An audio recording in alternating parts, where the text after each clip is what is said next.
So good morning, everyone. Hope everyone is good. My name's Nicola. I lead the work for Clever Cities for London, along with a bunch of other people. So you're very, very welcome here to this first session. So after 5.5 years of Clever, we really are excited to bring together our city panelists here to discuss and share their journeys so far. Because I think it's safe to say anyone who's been involved in the project for the last 5 years, every journey has been different. Every city's had its own challenges. And what we have the session here is just to kind of tease some of those things out, to explore some of those challenges and look and compare about how they have been different for different cities. As I say, their paths have not been unique, but in a way that's what kind of makes this project super interesting, because we know that one model doesn't fit all, one size doesn't fit all. So it's about how we can kind of test and learn and explore with each of the cities. So that's what we'll have today. So the format will be, I will stop talking in a second, then each of the panelists will just have one slide, a very short overview, and then we will have a bit of a panel discussion, kind of thinking about, reflecting on the journey that everyone's been on, and then looking forward to, you know, what does this mean for our cities? What is the direction of travel? What kind of impact has we've had? And I will attempt to facilitate a discussion, so bear with me. So we have I think I'll let everyone introduce themselves. So if I pass the microphone to you, and then if you want to introduce yourself and pass it along, and then we'll start. Okay. Hi everyone, I am Miriam Lunghini from the city of Milan. Yes. Hello everybody, my name is Delin Antol from the municipality of Sfântu Gheorghe. Good morning everyone, my name's Helen Nilsson, I'm from the city of Malmö. Good morning, I'm Kate Batchelor from London. Good morning, I'm Martina Zimpel. I'm from the city of Hamburg and the district council of Harburg. Wonderful. So who is up first? Wonderful tech team. I'm guessing there's a play button.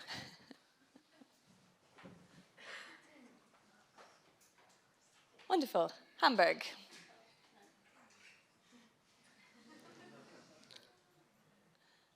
Perfect. Thank you. Martina. So Hamburg, as you know, is probably one of the 3 frontrunner cities of the Clever Cities project. So we actually implemented about 20 different small pilot MBS in our project area, which is located in the southwest of the city, on the outskirts, basically. You can see some of our interventions here on the picture, because we actually tried, I don't know if you know that, we tried to address 4 different urban regeneration challenges, which was health and well-being, social cohesion and environmental justice, sustainable economies, and citizen securities. And we did that by doing 3 Clever Action Labs. So we actually concentrated on creating a green corridor. We dealt with rainwater management and green roofs and facades, and we also worked together with the schools to have more environmental education in our project area. So as you can see, like on the bottom, for example, we have more scientific NBS, which are more to do with rainwater management and how you could, for example, use retention roof, but in an urban pathway, or we actually had to develop a whole new simulation model for urban drainage and stormwater events, because MBS usually are not reflected in those, just the grey infrastructure. And then we also obviously had low threshold co-creation NBS, which had more to do with urban greening projects, and we worked together with the refugee accommodation, for example, or we also worked together with the local history group to create an urban local history sign, but with MBS elements. So we had a green roof, we had a insect hotel or a squirrel feeding station attached to the sign as well, just to make it a bit more MBS. And we also worked together with the local makers club, who made these like insect sculptures, who are also bug hotels. And then a lot of the co-creation also went with the schools, who built mobile school gardens and an aquaponics test bed. And because knowledge is for sharing, we also took great care in like marking our NBS in the urban realm. So we actually, sorry, I'm talking probably too long. So all of these are equipped with a new QR code. You can get information on them. They are part of an urban exercise path to, you know, foster health and well-being. And yeah, we also have rectification manuals as well for the school gardens and the aquaponics system. So this is what we did as part of Clever, and I think it shows that nature can actually bring people together, and that co-creation is not just a tool for empowerment, but also requirement for creating more like living with nature and coexisting with nature in urban settings. So. Great, thank you. And I think maybe one question that I've got in mind to reflect on while others are speaking are the kind of complexities of doing such a diverse range of activities and the kind of challenges that came with that. So reflect on that. Thank you. Who do we have next? Yeah, great. My name is Kate. I have Nicola front and centre on this image, which I will come to. So I work for Peabody, who are a social landlord in London and across the southeast of England. And the project that we work on is within Thamesmead, and some of you have probably visited Thamesmead with us, but it's essentially the size of a town. It's the size of central London, in southeast London. And Peabody's role within Thamesmead is kind of a facilitator in many ways, but it is a large-scale urban regeneration program. So we're building new housing, new community spaces, new leisure spaces, thinking about how we embed culture into people's everyday lives and making sure the communities are happier, healthier, wealthier. But another really significant bit is looking after and increasing the quality of the natural assets across Thamesmead, of which there are many. And so this project is called the South Thamesmead Garden Estate. And there are many layers to it, but within that project, it's a sort of significant capital investment into the open spaces in South Thamesmead. And critically one is a very kind of typical road within an estate that was designed in the 60s and 70s where car was king. So this project is about how do we kind of give that back to people and nature.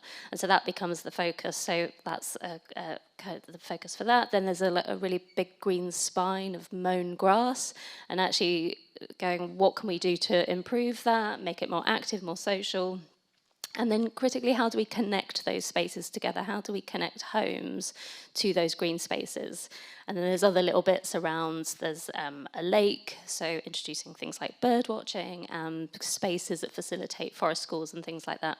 So there's a number of different things that we're delivering, and it is very much on site at the moment. This photo was taken quite recently. And it's really exciting to see all of that progress, all of those drawings, all those lines kind of come to life. So every day on site, every week, something changes.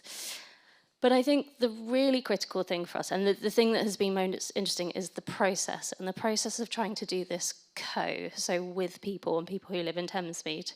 And I'd very much encourage you to stay in this room for the next session so you can hear from some of the people in this photograph and the people who live in Thamesmead about what that has been like, that process to be part of a really big capital project in an urban regeneration setting where there is this, powerful landlord that holds the kind of the money and the land, and being part of that process to influence what these spaces actually look like and what it takes to get to that point. So I can talk a bit about it, but if you stay for the next session, you will hear sort of directly from the people who've been a part of that process. Thank you. Plug for the next session. Plug. So, Kate, obviously I've got a lot of inside information, so question for you to reflect on is how to balance the scale of ambition with the practicality of getting stuff done, which I'll get you to reflect on later. Wonderful, thank you. Who's next? Marvel, do you want to use one of those microphones there? Are they on? Are they on? Yes? Great. Okay, so I'm from Malmö. That is the third largest city in Sweden.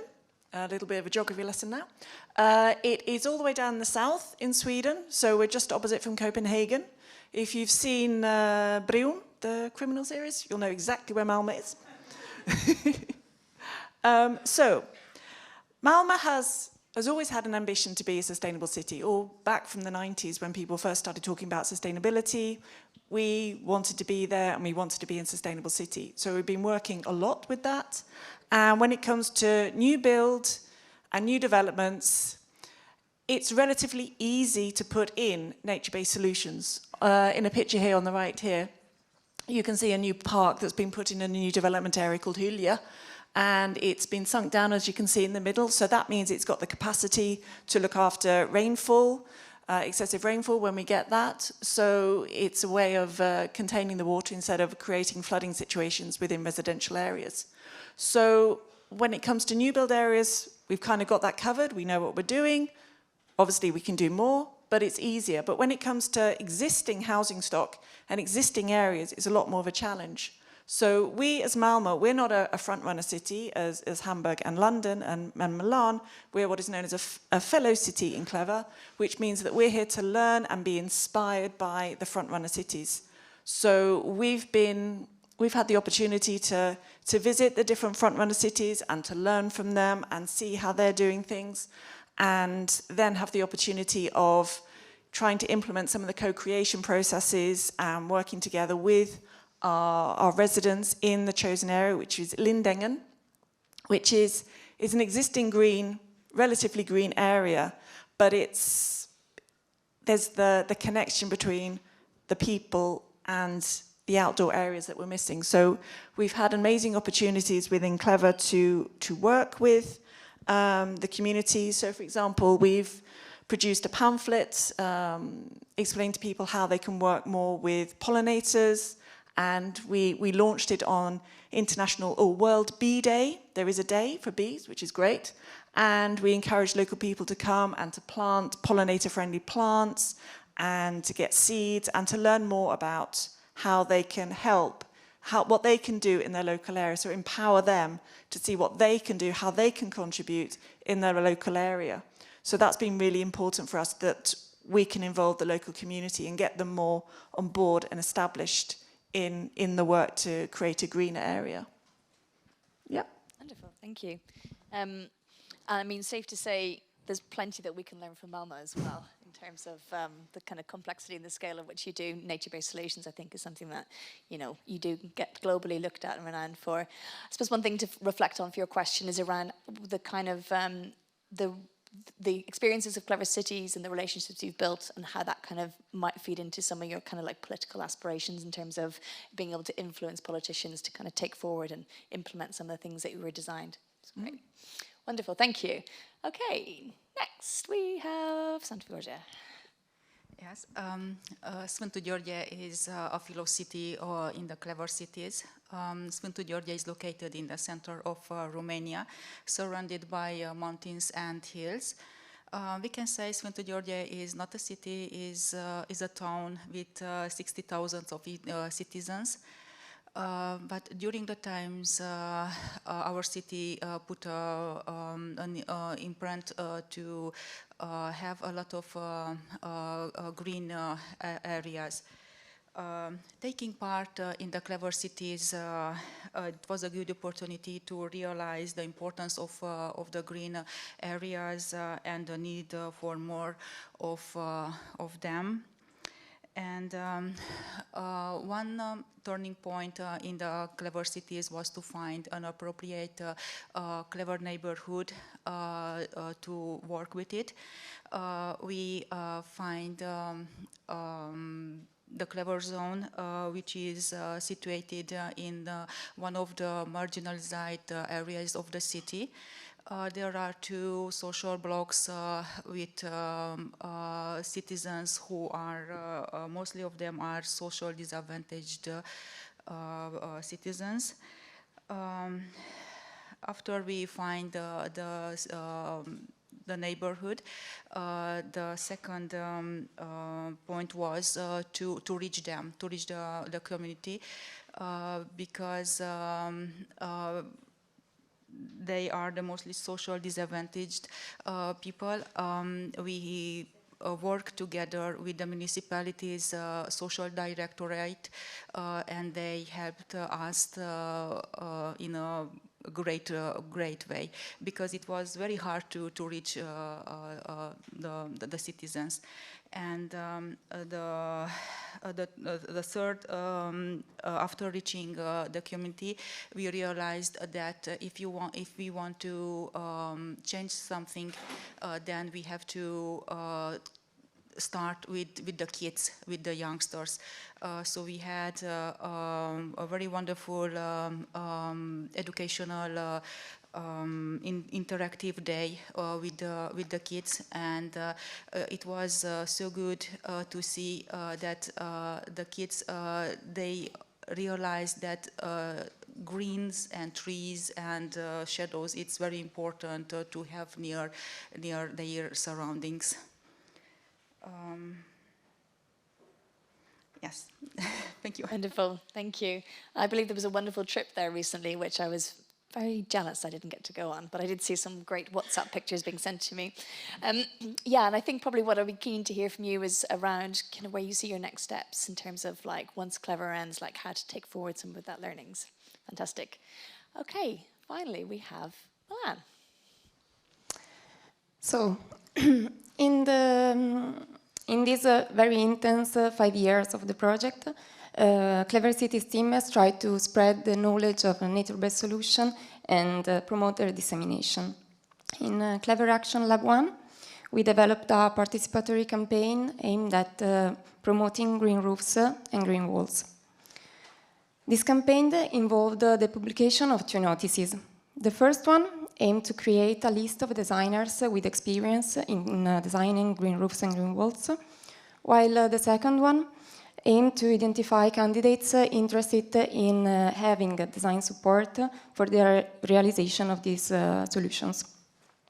These initiatives laid the groundwork for facilitating the adoption of this solution even after the funding had ended.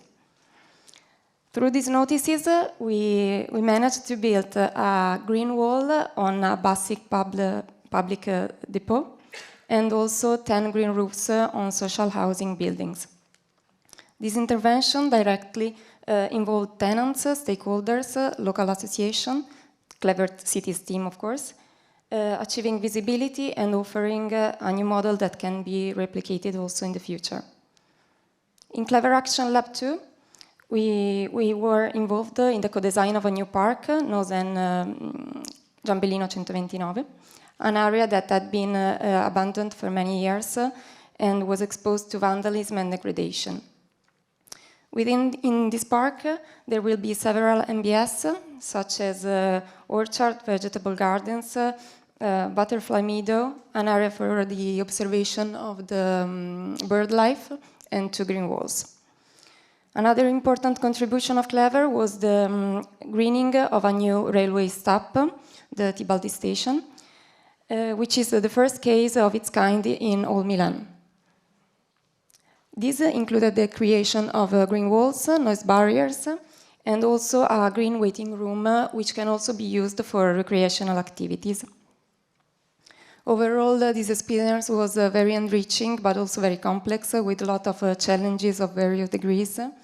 And these challenges have highlighted both the strength and the weakness of the municipality, and the critical issues related to the long-term sustainability of these solutions. And as administration, we are now working to simplifying internal procedures, trying to foster a more systematic adoption of this solution for the benefit of the citizens of Milan. Thank you. Great, wonderful, thank you. And I believe, is your colleague going to come up to speak to do the discussion as well? Would you like to come up and introduce yourself, and then we'll start.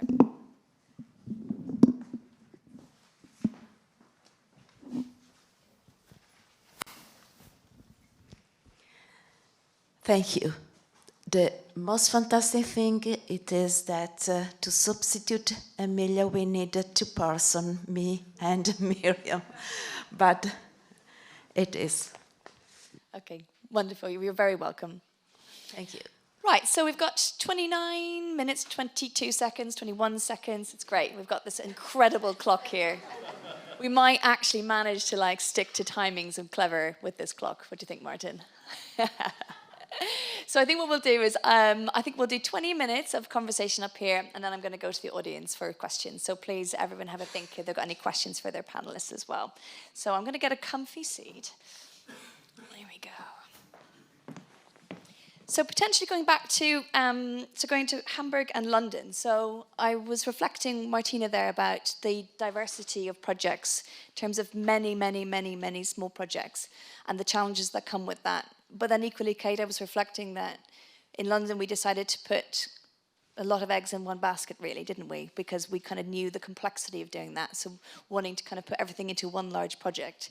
So maybe just to kind of tease out the differences between those. So first, Martina, reflecting on those kind of broad range projects, do you think that was the right approach? Would you do things differently? Where do you think the opportunities were? So on and so forth. Thank you. I think for Hamburg it was actually the right approach, because we're in an area which is also could be described as deprived, and we have about 12,000 inhabitants, and they're so kind of diverse in terms of background, education, etc., that it's if we want to try and reach out to them, I think you need different kind of projects, because there are so many different interests there as well. And also, because we were testing which NBS works best, I think you need a range of NBS to try and test them. And I actually have to say that we didn't just work with the residents, but we had thematic experts for ecological kind of themes, or co-creation as well. We also worked with the universities who helped us. We worked with private foundations, and we worked with the local youth clubs, the local church, for example, to also try and activate those networks. And I think it's really important that you try in the first stage of that kind of project to reach a lot of people, and then in like the following stage you can maybe use a more targeted approach to some of the groups that you couldn't reach. Yeah, that's why we chose that. And I think it's not as confusing as you think, because we had the overall kind of vision. We wanted to create this corridor, and along this corridor we wanted to introduce the NBS intervention. So once you have that vision, it's kind of easy to say, you know, yeah, let's do different NBS within that. And yeah. Great, thank you. And for those that potentially can't do the tour on Thursday, you have got this kind of commute self-led guided walk, so I encourage you to take a look at that. Yeah, look out for like yellow houses and blue-green kind of signs, and you can spot them easily in the Neugraben-Fischbeck area. So it's just about 15 minutes by S-Bahn, or from here. Great, thank you. So Kate, building upon what Martina was saying, what are your thoughts? So I think thinking about scale is really important, and we had this, I think, both in terms of the place, so wanting a project to have significant impact, but I think it was really about the ambition of this idea of like, what does co really look like? And if anyone's heard me talking, I'm always, and the way that we start this project was to say that to do co, and I'm using co because there's so many different words to use, but is all about transferring power. And Peabody as an organisation is very powerful, and it's very similar to the way lots of projects across the UK are delivered. There is normally somebody who is holding that budget or is holding responsibility for the land. And so I think it was really important for us to be really ambitious to say, how do we bring people into the mechanisms of how somebody like Peabody works? How do we make our decisions? How do we kind of expose some of that? Because part of like relinquishing power is like becoming quite vulnerable and having to be quite transparent about your processes.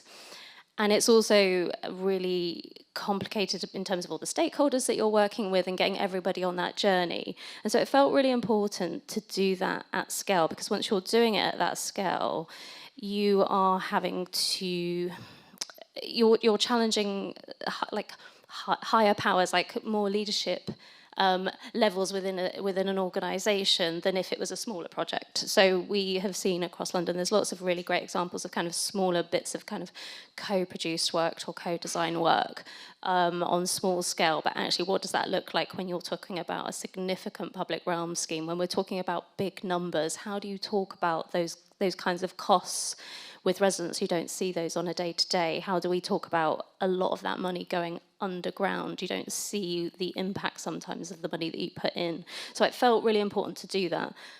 Obviously, with that comes lots of challenges, because you can't always just kind of scale up a small co-design project. It's actually, if the mechanisms and the governance models needed are quite different.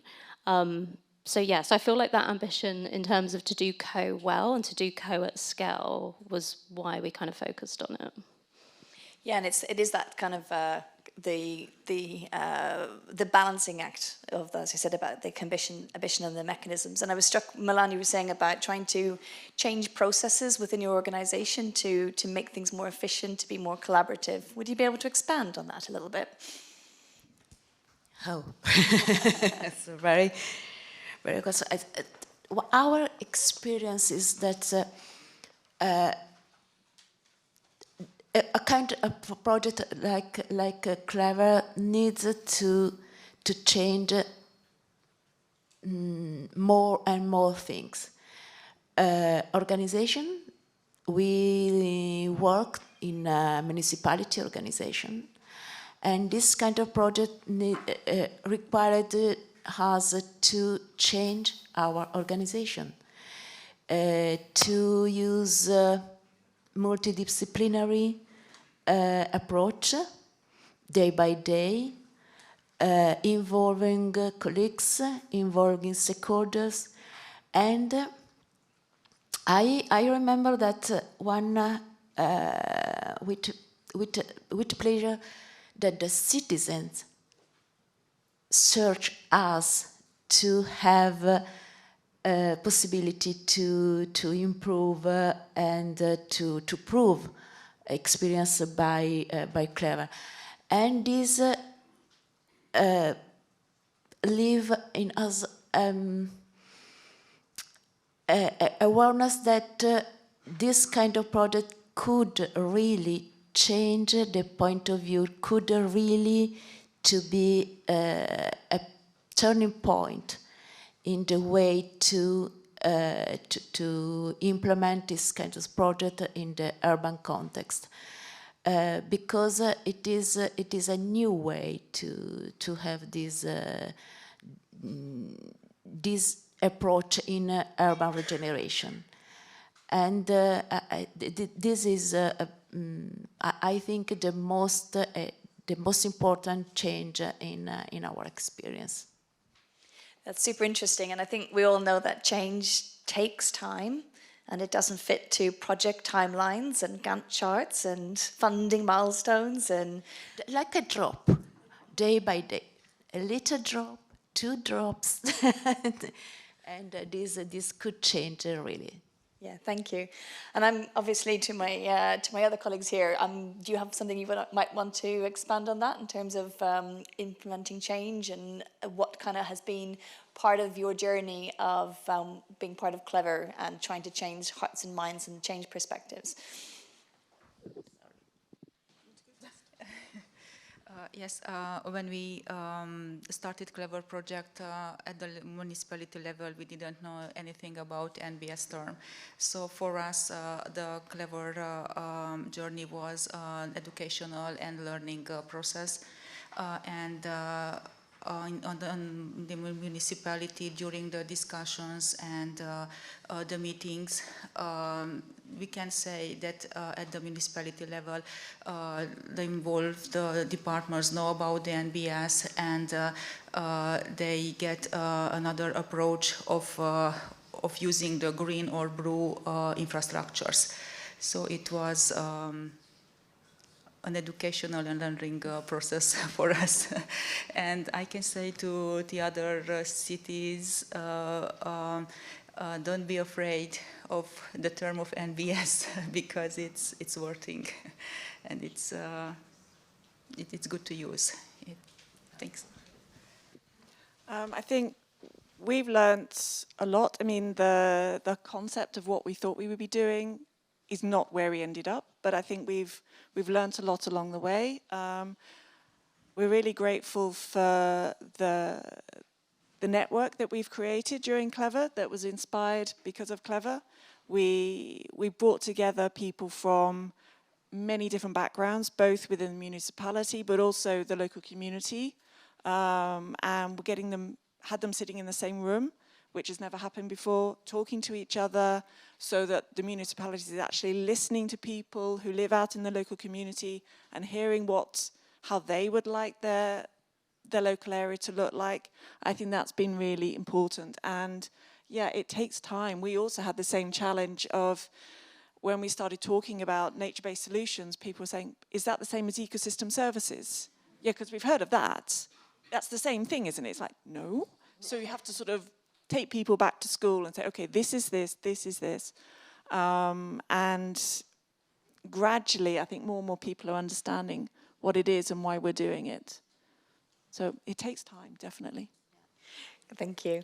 And before I go to the audience, if I was going to say, if each panelist could give me quite briefly their main highlight and their main low light of the journey to date with Clever Cities. So I'll start with you. Oh, that's quite on the spot. I don't know. I think a few of the highlights for me is that, you know, people that we network with, or co-worked with, they are still doing it outside of Clever now, and some of the projects are actually being upscaled or taken up by the ministries for funding, and then, you know, they are engaged there as well. So I think this is actually a good sign that, you know, it's not just something that ends, but it's still, you know, ongoing. One of the lowlights, I think, and I have to say that whenever you put something up in the public realm, it's going to be attacked. So we had a lot of vandalism. We had not only graffiti and stickers, but also people trying to rip apart some of our sculptures and signs and stuff like that. So that's quite, discouraging actually, but it also points towards like maybe a greater problem in the area, because it's not always the case in all of Hamburg, actually. The highlight, without question for me, is working with the CDC, and it's a genuinely kind of joyful experience, and on a day-to-day, but just like on a personal and like professional development level, I feel like I've learned a lot through this process. And then I suppose the kind of low light, I suppose, is pace. We're always like really ambitious and like wanting to do things quickly, and there are so many external factors that end up slowing things down, which can feel frustrating, but is life. Thank you. Helen? I think there's been so many highlights and great things. I think working together with the community gardening groups has been so much fun. Taking them to the garden centre, letting them go loose and buy seeds and plants, and then seeing them being planted in the local area, which has been really great, and seeing how that has developed in the past few years. And yeah, the low points or the tough bits, I think it's the pace of change and also getting the different departments to work together, and sometimes seeing that priorities change within the city for various reasons, and they don't always go the way that you think they should go. So what you think should be prioritized sometimes gets moved down because of other things. So that's always frustrating, I think. I think many people can relate to that in this room. The highlights that we started to work with the community, because it's not usually to involve them and see in the they are involving if they are listening, and the impediment that we started to break down the communication gap between the municipalities, different departments. Well, the highlight I said before, the highlights is the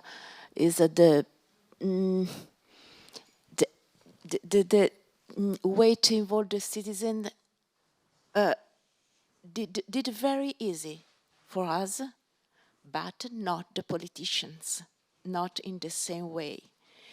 And so if I could underline the most difficult aspect, it is the way to involve the politician, because today I don't know if in other countries it's the same, but in Italy, in Milan, politician needs to have news day by day, and they need to have a storytelling.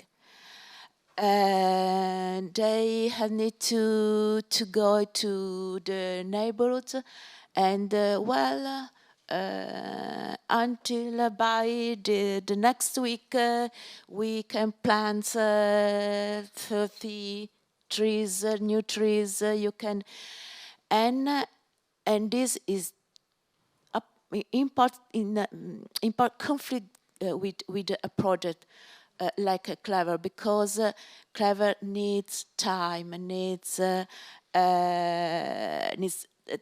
have a discussion, to have debates, and if I could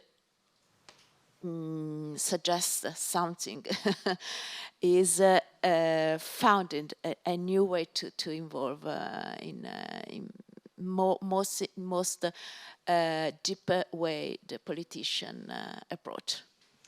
Yeah, super interesting, and I'm glancing at my London colleagues over there who have day-to-day interactions with politicians, and I'm sure can hard relate. So, so we'll go to the audience here for a second, and my panelists consider about kind of impact, next steps, things like that, because I will come back to you on that. But speaking of politicians, hands up if anyone is actually a politician in the room. Okay, safe space then. Okay, hands up who has to deal with politicians through their work. Okay, keep your hands raised if you enjoy dealing with politicians through your work. Okay, Philip, we've got maybe some good examples you can give us later. So you've heard from the range of panelists there about their journey, and I think what's quite interesting is, although it's very diverse projects, very diverse cities, the commonalities there are pretty stark around pace of change, challenge with politicians, actually enjoying involving citizens in our work where we potentially wouldn't do day to day. So just to the audience here, anyone put their hand up if they've got any questions, and if you don't put your hand up, I will pick on you, so great. Wonderful. And if you just want to say your name, organization, and your question.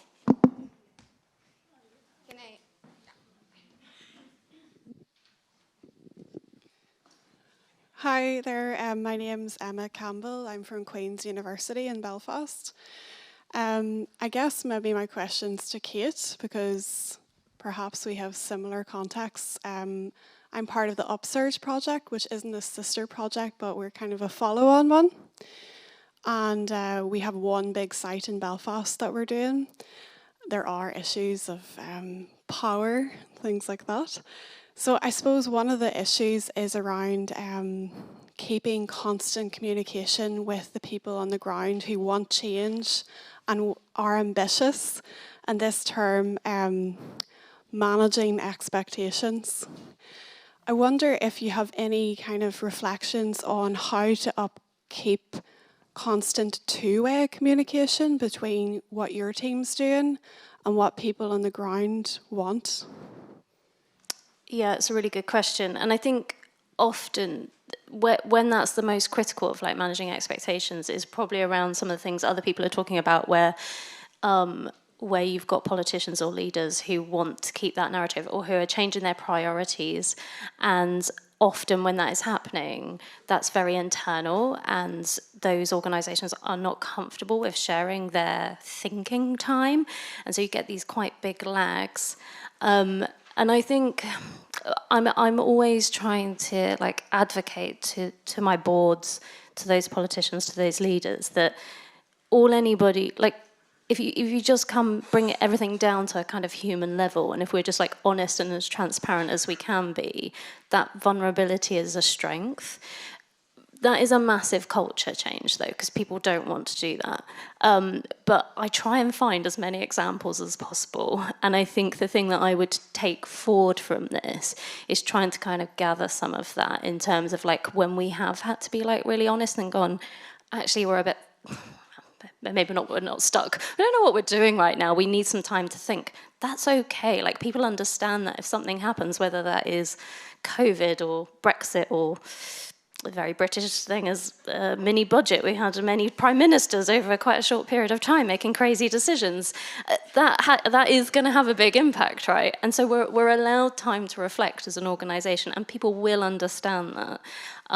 So I'm always like trying to find ways to like humanise it, but I think it's trying to take some examples because it's a fearfulness, isn't it? So if I can have examples from residents who go, we get that, that's fine, we'll wait, just let us know. But yeah, an ongoing challenge, I think.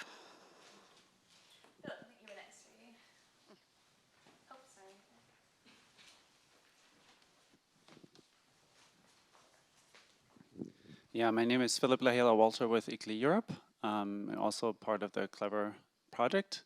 I would be very interested to hear what are your next steps, and maybe I'm already a few steps ahead, but I would really love to hear what are you taking out of Clever and what, how are you expanding on it? So I might park that question, if that's okay, because that was my question for the wrap-up of this. But thank you. We will come back to that for sure.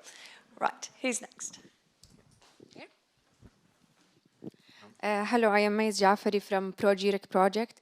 You mentioned, this is actually a question to all of you, but since Martina started talking about NBS, and you mentioned, I found interesting that you said you tested which NBS to implement with the citizens or thematic groups, and I'm interested about the process. So were the NBSs predefined and you discussed the details of implementation with them, or you chose the certain NBS in that area? And what about if new ideas came from the public that were not included or not one of these NBSs? So what did you do with that and with these ideas gaining from the public, and to what extent co-creation was democratized in that sense? Well, that's actually quite a difficult question because I only joined the Clever project in 2021. But from what I've heard, what we did is I think we had this overarching vision of what we wanted to do with the Clever project, and then we went to ask the stakeholders how they would go on with it. And then from that, sometimes we hit some barriers, and sometimes we had to change like the project subject or location, and then we gradually worked up to what is the final project going to be and where it's going to be implemented. So it really was kind of an iterative process. It wasn't just we want to do this and who can do it for us basically, or who has the idea, but also sometimes we had people with an idea from the ministry. For example, we needed something for the drainage model, for example. That's something that we could actually use for the whole of Hamburg, but we need a prototype. So that's how we kind of discussed how we could do that within the Clever project with them. And on other parts, we had like a local group who wanted to do something artistic, for example, and so we kind of supported them and said, yeah, why don't you do something artistic with MBS, and how could that look like? And that was also quite a long process. So it's not something that comes up overnight and you kind of it's top down or anything, but it's a two-way kind of discussion of aligning their interests and our interests and the budgets as well, and who else you could involve in these discussions. I've got to make two last questions, Sean, and Sean Bradley, Groundwork London, on the Clever City London project. Just on the theme that we've hit upon about sharing power, just if anybody could comment if in London we sort of had Peabody opting to share power, so it was a decision from them. Is there ways that communities can induce power holders to speed that up or to make that happen? Any thoughts on how we might just push a little bit rather than just wait for it to happen, which seems to be the cases in our cities at this stage?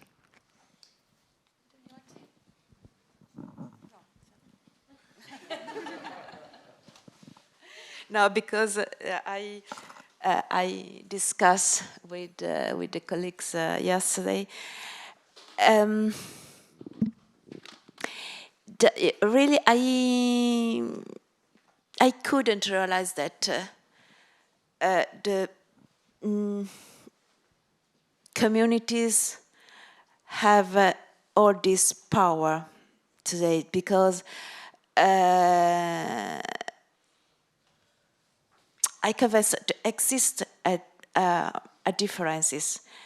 We also in the field of discipline, urban regeneration discipline, we used to talk about the power of communities, the possibility to communities to push decision, to take part of decision process, but the decision process is complex and need to compose the result also with different and aspects that conflict with other. In Milan, our experience really, I can't tell you that the participation was so hard to make a change in decision process. We worked a lot with the community, with the local community, but